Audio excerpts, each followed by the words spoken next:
إن الحمد لله نستعينه ونستغفره ونعوذ بالله من شرور أنفسنا ومن سيئات أعمالنا من يهد الله فلا مضل له ومن يضلل فلا هادي له وأشهد أن لا إله إلا الله وحده لا شريك له وأشهد أن محمدًا عبده ورسوله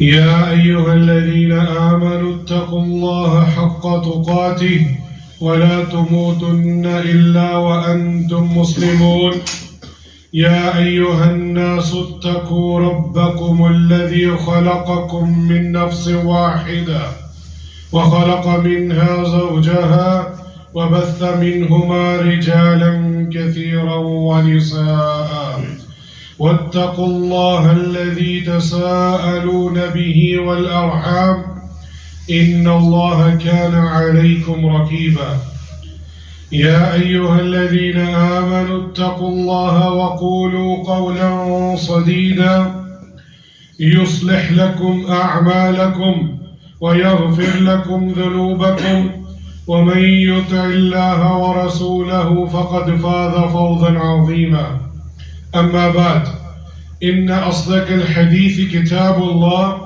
وأحسن الهدي هدي محمد صلى الله عليه وسلم وشر الأمور محدثاتها وكل محدثة بدعة وكل بدعة ضلالة وكل ضلالة في النار أعوذ بالله من الشيطان الرجيم بسم الله الرحمن الرحيم سبحان الذي أسرى بعبده ليلا من المسجد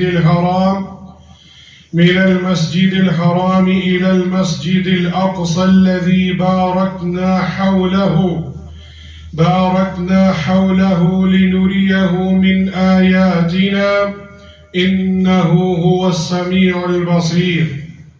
لائق سب تکریم سامعین مکرم، بزرگان دین، نوجوان ساتھیوں، آج 26 رجب 1447 ہجری ہے اور یہ ہفتے کا سید الایام جمعۃ المبارک کا دن ہے۔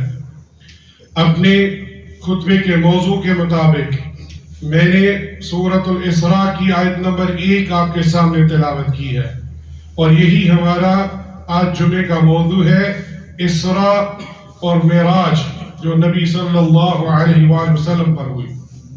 پہلے اس کا ترجمہ آپ کے سامنے پیش کر دیتا ہوں۔ پاک ذات ہے، اللہ ہر عیب سے پاک ہے، جو اپنے بندے کو راتوں رات مسجد الحرام سے مسجد الاقصی تک لے گیا، جس کے آس پاس ہم نے برکت دے رکھی ہے، اس لیے کہ ہم اسے اپنی قدرت کے بعض نمونے دکھائیں۔ یقیناً اللہ سبحانہ و تعالی ہی خوب سننے والا اور دیکھنے والا ہے۔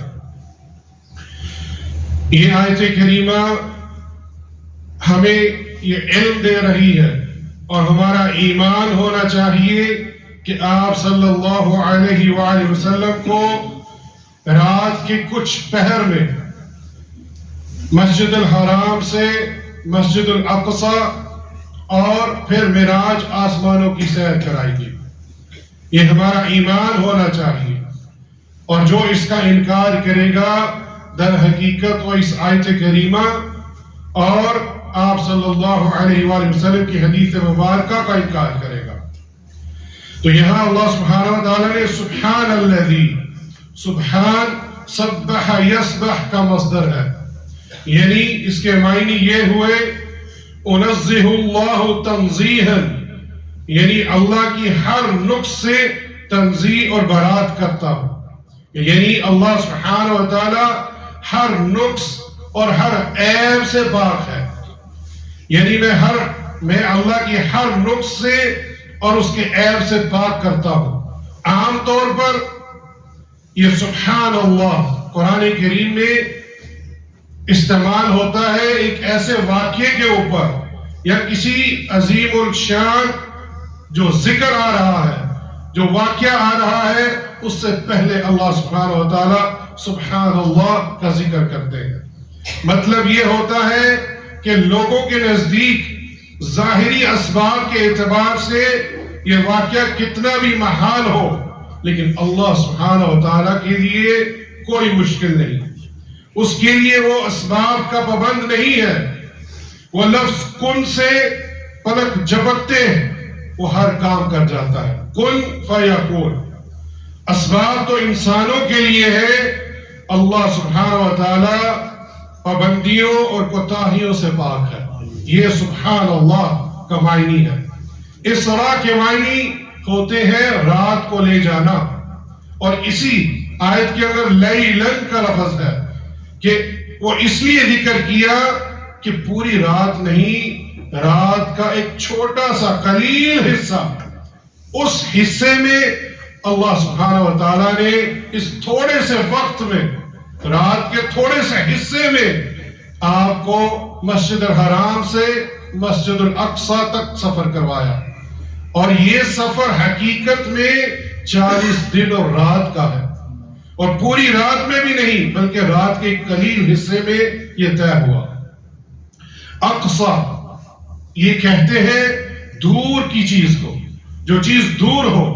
بیت المقدس جو کہ ایک ایریا قدیم نام کا شہر بھی ہے اور فلسطین میں واقع ہے، مکہ سے القدس تک جو مسافت ہے وہ 40 دن کی ہے، اور اس اعتبار سے مسجد الحرام کے مقابلے میں بیت المقدس کو مسجد الاقصی دور کی مسجد کہا جاتا ہے۔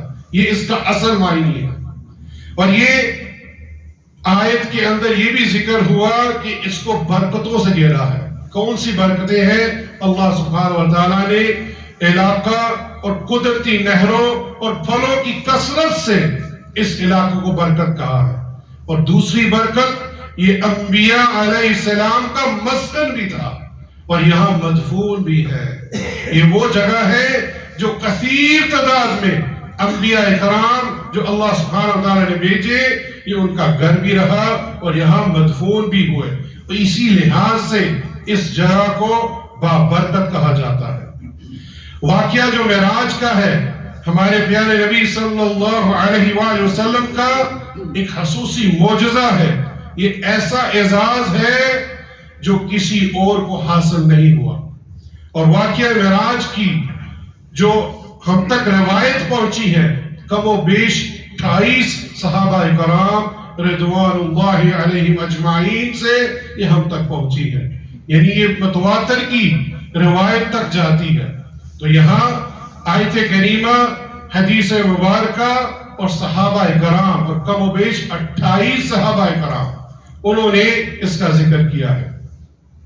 واقعہ معراج کب پیش آیا؟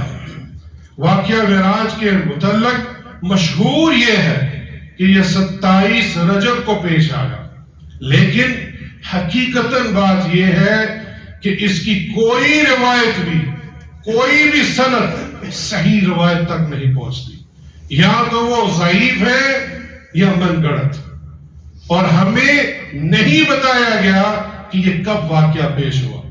شیخ الاسلام ابن تیمیہ رحمہ اللہ فرماتے ہیں، لم یقم دلیل معلوم لا على شهرها وعلى عشرها وعلى عينها بل نقول في ذلك منقطعة مختلفة ليس فيها ما يقطع به ولا شرع للمسلمين تخصيص الليلة التي يظن أنها ليلة الإسراء بقيام ولا غيره۔ زاد المعاد لابن القیم کی جلد نمبر 1 صفحہ 58 میں یہ پیش کرتے ہیں، ایسی کوئی دلیل موجود نہیں جس سے معراج کا مہینہ، اس کا عشرہ یا تاریخ کا علم ہو سکے، بلکہ اس کے متعلق جتنی بھی روایات وارد ہیں ساری کی ساری منقطع اور ضعیف ہے، کوئی بھی قابل اسناد نہیں ہے۔ یعنی اس کی جتنی بھی روایات سند کے اعتبار سے وہ صحیح نہیں۔ جس رات کو لیلۃ الاسراء کا نام دیا جاتا ہے، اس میں بطور خاص شب بیداری کرنا، جاگنا یا کوئی اور عبادت کرنا یہ مشروع نہیں ہے۔ نہ آپ صلی اللہ علیہ وسلم سے یہ ثابت ہے، نہ ہی صحابہ کرام، نہ ہی تابعین، نہ ہی اتباع تابعین سے۔ ہاں البتہ ایک بات یقینی ہے کہ یہ واقعہ ہوا اور وہ ہجرت سے پہلے کا وقت ہے۔ کچھ علماء کرام 1 سال، کچھ 2 اور کچھ 3 کا ذکر کرتے ہیں، تو یہ ہجرت سے پہلے کا واقعہ ہے۔ اب اس سے اندازہ لگا لیجئے کہ اگر ہجرت کے 3 سال پہلے یا 2 سال یا 1 اور پھر مدینہ کے 10 سال، تو کم و بیش 13، 12 یا 11 سال آپ صلی اللہ علیہ وآلہ وسلم نے معراج، اسراء و معراج کے بعد زندگی گزاری، لیکن کوئی بھی روایت ہم تک یہ نہیں پہنچتی کہ آپ نے اس کی رات کو جاگنا، عبادت کرنا اور صبح اٹھ کے روزہ رکھنا کسی بھی روایت سے ثابت نہیں۔ تاریخ معلوم نہ ہونے کی حکمت، اس کے پیچھے حکمت کیا ہے؟ بعض لوگ معراج کی رات میں لیلۃ القدر کی طرح خصوصی قیام اور تلاوت اور ذکر کا اہتمام کرتے ہیں۔ اگر اس کی کوئی حقیقت ہوتی تو کم سے کم کسی صحیح سند کے ساتھ اس مہینے اور دن کا تعین ضرور معلوم ہوتا جس میں یہ واقعہ ہوا، اور صحابہ بھی اس رات اس کا اہتمام کرتے، جبکہ 27 رجب کی کوئی صحیح روایت موجود نہیں، اور نہ ہی نبی کریم صلی اللہ علیہ وسلم یا صحابہ رضوان اللہ علیہم اجمعین سے اس رات کی خاص عبادت کا کہیں ذکر نہیں ہے۔ یہ اس بات کی طرف اشارہ ہے کہ معراج کی رات کے نام سے لوگوں نے جو مختلف عبادات بنا رکھی ہیں ان کا شریعت سے کوئی تعلق نہیں۔ کیا واقعہ معراج خواب میں پیش آیا؟ تو یہ بھی بات درست نہیں۔ واقعہ معراج آپ صلی اللہ علیہ وسلم جسم اور روح کے ساتھ پیش آیا۔ اسی آیت کے اندر سبحان الذی اسری بعبدہ، کہ پاک ذات ہے جو اپنے بندے کو راتوں رات مسجد الحرام سے مسجد الاقصی تک لے گیا۔ اور قرآن میں جو لفظ آیا ہے بعبدہ، یہ اس بات کی شہادت ملتی ہے کیونکہ عبد صرف روح کو نہیں کہتے، بلکہ عبد کا معنی ہے جسم اور روح ہوگی تو وہ عبد کہلائے گا۔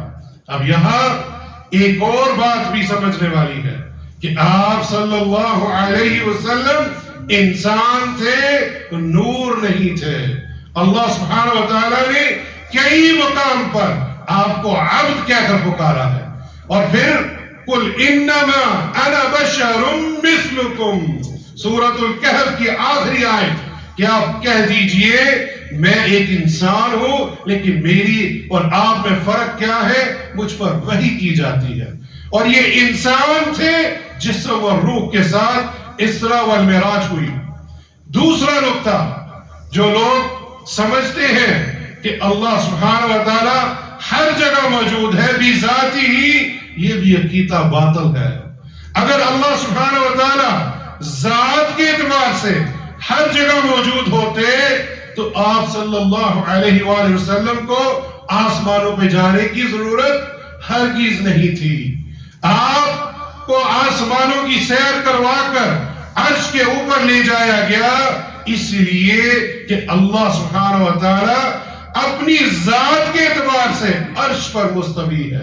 کیسے ہے ہمیں معلوم نہیں، ہمیں اس پر ایمان لانا ہے، اس کی کیفیت معلوم نہیں ہے ہمیں۔ اور اسی وجہ سے اللہ سبحانہ وتعالی نے اپنے پاس اللہ کے رسول صلی اللہ علیہ وآلہ وسلم کو اپنے جسم اور روح کے ساتھ بلایا۔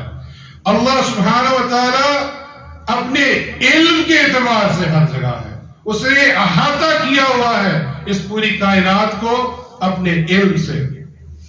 اسی طرح عبداللہ ابن عباس رضی اللہ عنہما سے تصریح فرمائی گئی ہے کہ اس میں رؤیا سے آنکھ سے دیکھنا ہی مراد ہے، ایک آیت پیش کی جاتی ہے وَمَا جَعَلْنَا الرُّؤْيَةَ الَّتِي أَرَيْنَاكَ إِلَّا فِتْنَةً لِلنَّاسِ، جو رؤیا ہم نے آپ کو دکھائی تھی وہ لوگوں کے لیے صاف آزمائش تھی۔ اسی کی تفسیر کے اندر عبداللہ ابن عباس نے فرمایا کہ اس میں رؤیا سے آنکھ سے دیکھنا ہی مراد ہے، جو رسول اللہ صلی اللہ علیہ وسلم کو اس معراج کی رات میں دکھایا گیا، جس میں آپ کو بیت المقدس تک لے جایا گیا۔ بیداری میں روح اور جسم سمیت پیش آنے کے دلائل تمام صحابہ کرام روایتاً درایتاً اس پر متفق ہے کہ آپ صلی اللہ علیہ وآلہ وسلم کو معراج بیداری کی حالت میں ہوئی روح اور جسم کے ساتھ۔ اب معراج کا مقصد کیا تھا؟ عبادت کرنا یا اس میں بدعات کرنا یہ مقصد نہیں تھا۔ اللہ سبحانہ وتعالی نے اسی آیت کریمہ میں ارشاد فرمایا لِنُرِيَهُ مِنْ آيَاتِنَا، تاکہ ہم اسے اپنی کچھ نشانیاں دکھائیں۔ اللہ سبحانہ وتعالی نے آپ صلی اللہ علیہ وآلہ وسلم کو اس رات میں مکہ سے بیت المقدس اور پھر آسمانوں کے معراج کی سیر کروا کر نشانیاں دکھائیں۔ ان میں سے سب سے پہلی چیز آپ صلی اللہ علیہ وآلہ وسلم گھر میں تشریف فرما تھے کہ رات کو جبرائیل علیہ السلام آئے اور آپ کے گھر کی چھت کو پھاڑ کر آپ کے سینے کو چاک کیا گیا۔ اللہ اکبر! یہ ایک زندہ شخص کے لیے آج جو ڈاکٹر حضرات جانتے ہیں یہ ممکن نہیں، اور آپ صلی اللہ علیہ وآلہ وسلم کے ساتھ یہ ہوا اور آپ کا سینہ چاک کیا گیا اور آپ کے دل کو زمزم سے دھویا گیا اور پھر واپس رکھ کر سی دیا گیا۔ پھر اسی طرح ایک اور نشانی براق کی ہے، اس سواری پر آپ کو بٹھا کر آپ کو مسجد الحرام سے مسجد الاقصی تک لے کر گیا، اور یہ براق جانور جو تھا یہ اس کی نگاہ اس جس جگہ پر جاتی تھی اس تک اس کا قدم ہوتا تھا، اور یہ برق یعنی یہ بجلی کی رفتار سے بھی تیز تھا۔ تو یہ بھی مہینوں کا سفر اس نے ایک رات کے حصے میں طے کیا، یہ بھی نشانی دکھائی گئی۔ اور پھر انبیاء کرام ان کے ساتھ آپ نے نماز بھی ادا کی۔ یہ تمام چیزیں ہمیں معلوم ہیں کہ آپ صلی اللہ علیہ وآلہ وسلم نے بیت المقدس کے مسجد الاقصی کے اندر نماز ادا کی، اور آپ کے پیچھے تمام انبیاء کرام تھے۔ حدیث میں آتا ہے آپ صلی اللہ علیہ وسلم نے ابراہیم علیہ السلام کو مسجد الاقصی میں نماز پڑھتے ہوئے دیکھا، موسیٰ علیہ السلام کو نماز پڑھتے ہوئے دیکھا، اور عیسیٰ علیہ السلام کو بھی نماز پڑھتے ہوئے دیکھا۔ تو یہ میرے اور آپ کے لیے سبق ہے، جو اصل مقصد ہے معراج کا، کہ آپ کو معراج دکھانے کے بعد تحفہ بھی دیا گیا۔ انبیاء کرام بھی نماز کا اہتمام کرتے ہیں، لیکن ہم نے اسی نماز کو چھوڑ دیا۔ ہم نے عبادات تو کر لی، لیکن جو فرائض ہیں، جو صبح و شام 5 نمازیں ہیں، اسی کو ترک کر دیا۔ اور یہاں اللہ کے رسول صلی اللہ علیہ وسلم اپنے انبیاء کرام کو نماز پڑھتے ہوئے دیکھتے ہیں، اور پھر مسجد میں داخل ہو کر ان سے سلام کر کے ان کی امامت کرواتے ہیں، اور آپ کے پیچھے تمام انبیاء کرام نے وہی نماز پڑھی جو آج ہم پڑھتے ہیں۔ اور یہ چیز جاننے کے باوجود ہم نے عبادات بدعات کر لی جو دین میں ہے ہی نہیں، اور جو اصل نماز ہے اسی کو چھوڑ دیا۔ آپ دیکھ لیجئے گلی کوچوں میں جتنی مساجد ہیں کتنی آباد ہیں، مسلمانوں کی کثیر تعداد بے نمازی ہے، والعیاذ باللہ من ذالک۔ اور ہم معراج کے نام پر سب کچھ کریں گے، اور حلوے بھی بنائیں گے، کھائیں گے بھی، روزے بھی رکھیں گے، لیکن نماز نہیں پڑھیں گے۔ وہی شخص رات کو 100 نفل پڑھنے والا اور صبح اٹھ کے فجر نہیں پڑھے گا، والعیاذ باللہ من ذالک۔ اور یہاں ہم نے سیکھنا ہے کہ آپ صلی اللہ علیہ وسلم کو نماز کا تحفہ دیا گیا، اس کو ہم نے لیا ہی نہیں۔ 50 نمازیں تھیں، اس کو کمی کر کے موسیٰ علیہ السلام نے بار بار بھیجا، آپ جائیے، آپ کی امت نہیں پڑھ پائے گی۔ انہیں دیکھا تھا ان کی امت نے ان کے ساتھ کیا کیا، اور اسی تجربے سے انہوں نے کہا اور پھر اللہ سبحانہ و تعالیٰ نے 50 نمازوں سے 5 کر دی، لیکن اجر 50 کا ہی ہے. لیکن ہمارے مسلمانوں نے کہا نہیں، ہم ایک بھی نہیں پڑھیں گے، اگر پڑھیں گے تو 4 پڑھیں گے، فجر نہیں پڑھیں گے. اسی طرح کوئی مغرب پڑھتا ہے، جس کا جو دل کرتا ہے وہ کر رہا ہے. کہاں نہیں 5 وقت کی نماز. یہ ایک لائن ہے مسلمان اور مشرک کے بارے میں. یہ اللہ کے رسول صلی اللہ علیہ وسلم کی صحیح حدیث سے ثابت ہے. پھر آگے ایک اور نشانی دی گئی نماز کے بعد جو معراج میں دیا گیا تھا کہ جب آپ بیت المقدس سے نکلے تو آپ کو جبرائیل علیہ السلام ملے اور انہوں نے آپ کو دودھ اور شراب پیش کی، اور جس پر آپ صلی اللہ علیہ وسلم نے دودھ کا اختیار کیا، شراب نہیں پی. اور آج کلمہ گو مسلمان اس شراب کو پیتا ہے. والعیاذ باللہ من ذلک. توبہ کر لیجئے، یہ حرام ہے شریعت میں. تو پھر آپ صلی اللہ علیہ وسلم نے دودھ کو پیا تو جبرائیل علیہ السلام نے کہا انک لو اخذت الخمر غوت امتک. اگر اے محمد صلی اللہ علیہ وسلم اگر آپ شراب پی لیتے تو آپ کی امت راستے سے ہٹ جاتی. اور پھر یہ بھی فرمایا کہ آپ نے فطرت کو اختیار کرتے ہوئے آپ نے دودھ کا اختیار کیا ہے. اور یہ صحیح مسلم کے اندر یہ دونوں روایات موجود ہیں. اکثر صحابہ کرام رضوان اللہ علیہم اجمعین کا یہ مسلک ہے، یہ منہج ہے، یہ عقیدہ ہے کہ معراج پر آپ صلی اللہ علیہ وآلہ وسلم کی اللہ سبحانہ و تعالیٰ سے ملاقات تو ہوئی، کیا ان کو دیکھا کہ نہیں؟ ہماری ماں عائشہ رضی اللہ عنہا سے یہ حدیث ثابت ہے. امام بخاری اس حدیث کو لے کر آئے ہیں کہ آپ صلی اللہ علیہ وآلہ وسلم نے اللہ سبحانہ و تعالیٰ کو بعینہ ہی نہیں دیکھا. اگر کوئی شخص یہ حدیث بیان کرے کہ آپ صلی اللہ علیہ وسلم نے اپنے رب کو دیکھا ہے تو جان لو وہ جھوٹا ہے.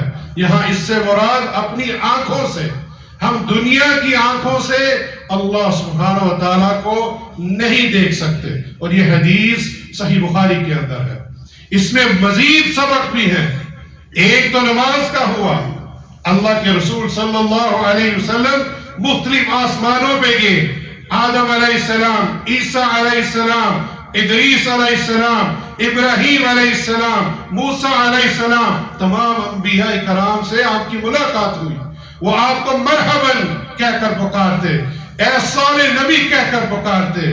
اور ابراہیم علیہ السلام نے تو بیٹا بھی کہا. تو جد الانبیاء ہے اور اس کے بعد سدرۃ المنتہا سے آگے لے کر جایا گیا.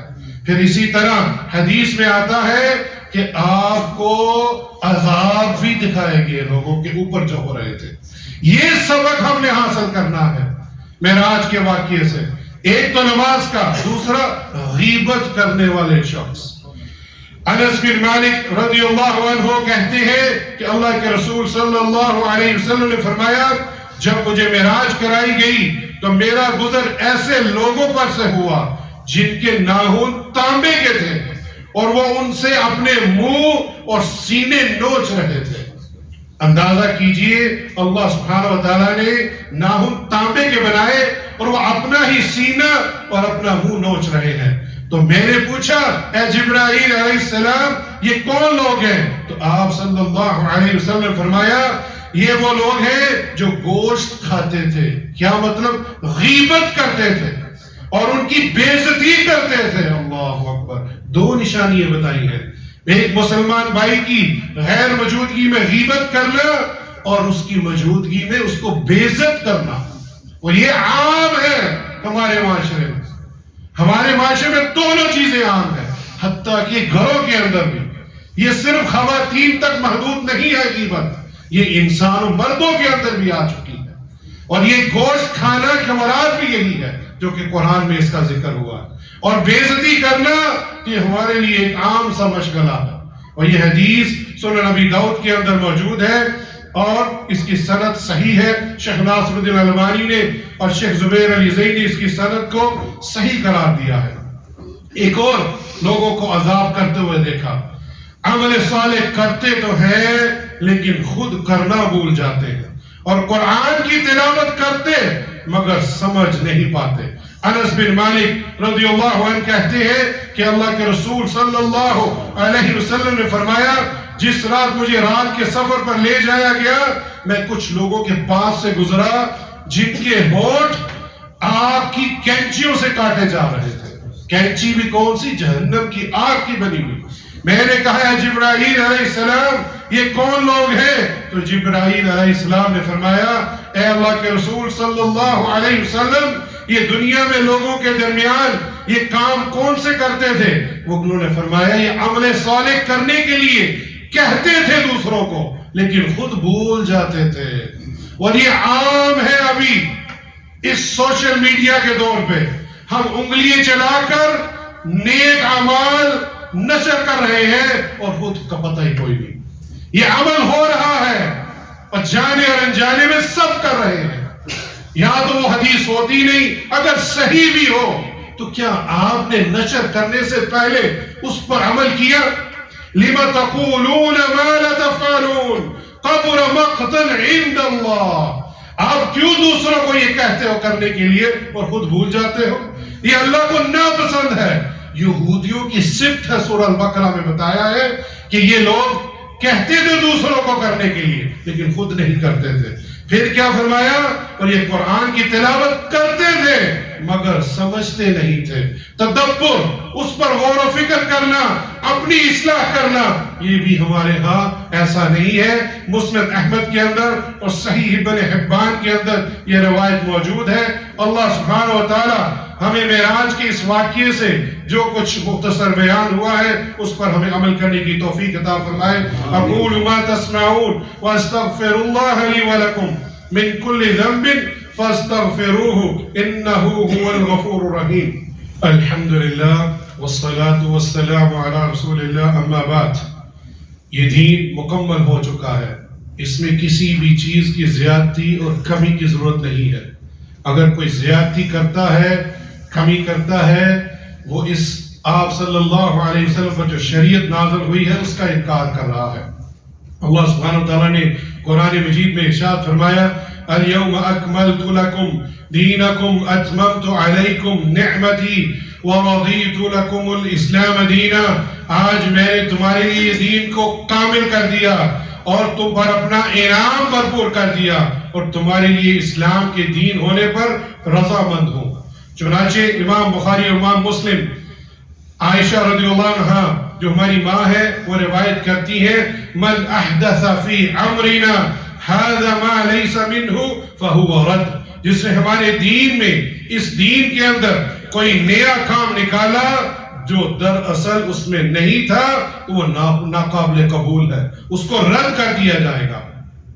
اسی طرح ایک اور روایت میں ہماری ماں عائشہ رضی اللہ عنہ فرماتی ہے، صحیح مسلم کے اندر یہ حدیث موجود ہے من عامل عملا لیس علیہ امرنا فہو رد. جس نے کوئی ایسا عمل کیا جو ہمارے اسلام میں نہیں تو وہ ناقابل قبول ہے. تو یہاں میں گزارش کروں گا کہ یہ معراج کا واقعہ حق ہے لیکن اس سے اصل چیز کیا ہے؟ سبق حاصل کرنا، 5 وقت کی نماز پڑھنا. اس کو پڑھیے، اس کے اندر مزید بہت سارے لوگوں کی سزاؤں کا ذکر ہوا ہے جو آپ صلی اللہ علیہ وآلہ وسلم نے دیکھا.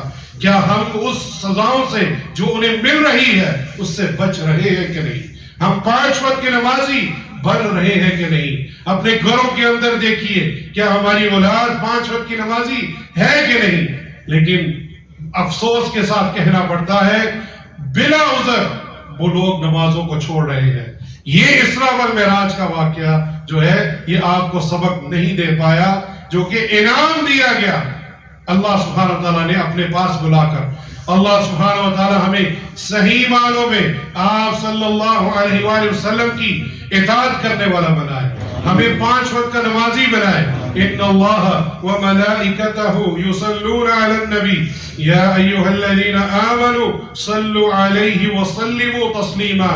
اللهم صل على محمد وعلى آل محمد كما صليت على إبراهيم وعلى آل إبراهيم إنك حميد مجيد. اللهم بارك على محمد وعلى آل محمد كما باركت على إبراهيم وعلى آل إبراهيم إنك حميد مجيد. اللهم اغفر للمؤمنين والمؤمنات والمسلمين والمسلمات الأحياء منهم والأموات. یا اللہ جو وفات پا چکے ہیں ان کی مغفرت فرما. یا اللہ میرے والد محترم کی مغفرت فرما. یا اللہ ان کی قبر کو جنت کا باغ بنا دے. جن کے بھی والدین وفات پا چکے ہیں، رشتہ دار و عزیز و اقارب و دوست، یا اللہ ان کے قبروں کو جنت کا باغ بنا دے. اور جن کے والدین حیات ہیں، یا اللہ ان کو ایمان والی صحت والی زندگی عطا فرما. یا اللہ انہیں ان کی خدمت کرنے والا بنا. بر الوالدین جو توحید کے بعد ہے، یا اللہ ہمیں ان کی خدمت کرنے والا بنا. یا اللہ جو پریشان ہے ان کی پریشانیوں کو دور فرما. یا اللہ جتنے بھی وفات پائے ہیں، یا اللہ ان کی مغفرت فرما. پچھلے جمعے ان کا جنازہ ہوا تھا، غالباً جمعے رات کو ان کی وفات ہوئی تھی. عبدالرشید رحمہ اللہ، صوفی روبی فوم والے، یا اللہ ان کی بھی مغفرت اللہ فرما. وہ بہت نیک اور صالح تھے، اللہ کی راہ میں دینے والے تھے، اور ہم سب ان کے گواہ ہیں. انہوں نے جہاں جہاں چیزیں اللہ کی راہ میں دی ہیں. یہ امام بخاری بنانے والے لوگ ہیں. الہدا کے اندر انہوں نے جو سیال کوٹ میں بنا ہے، اس کی راہ میں اللہ سبحانہ تعالیٰ کی راہ میں پیسہ دیا ہے. یا اللہ ان کی مغفرت فرما. یا اللہ ان کی قبر کو جنت کا باغ بنا دے. یا اللہ ان کی لغزشوں کو معاف فرما. یا اللہ ہم سب کے گناہوں کو معاف فرما. ہمیں اہل توحید اور سنت والا بنا. ہمیں شرک اور بدعات سے بچا. اللہم اغفر لی ذنبی کلہ دکہ وجلہ وأولہ وآخرہ وعلانیتہ وسرہ. ربنا آتنا فی الدنیا حسنہ وفی الآخرة حسنہ وقنا عذاب النار. ربنا تقبل منا انك انت السمیع العلیم وتب علینا انك انت التواب الرحیم. عباد اللہ ان اللہ یأمر بالعدل والإحسان وإیتاء ذی القربى وینہا عن الفحشاء والمنکر والبغی یعظکم لعلکم تذکرون.